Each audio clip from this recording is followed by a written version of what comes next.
সায়েন্সের মতে একজন ব্যক্তিকে দাফন করার ২৪ ঘন্টার মধ্যে তার দেহকে পোকামাকড় ঘিরে ফেলে এবং খেতে শুরু করে। তাতে দুর্গন্ধ ছড়িয়ে পড়ে। এই দুর্গন্ধ আরও পোকামাকড় ডেকে নিয়ে আসে, আর এসব পোকামাকড় দেহের গোস্ত খেতে শুরু করে।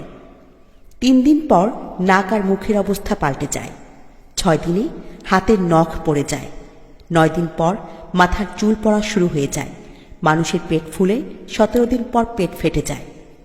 ৬০ দিনের মধ্যে শরীরের সমস্ত গোস্ত শেষ হয়ে যায়। ৯০ দিনের মধ্যে হাড্ডি আলাদা হয়ে যায়।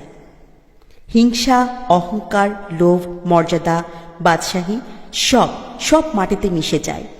কিসের এত অহংকার হে মানুষ?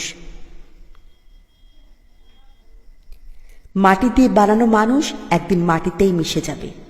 তাই আমাদের হিংসা, বিদ্বেষ, অহংকার থেকে দূরে থাকা উচিত। কখনো কোনো খারাপ কাজ করা উচিত নয় এবং বেশি বেশি আল্লাহর ইবাদত করা উচিত।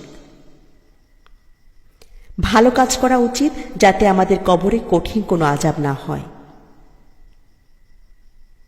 আমরা যেন সকলে জান্নাতবাসী হতে পারি। আমিন।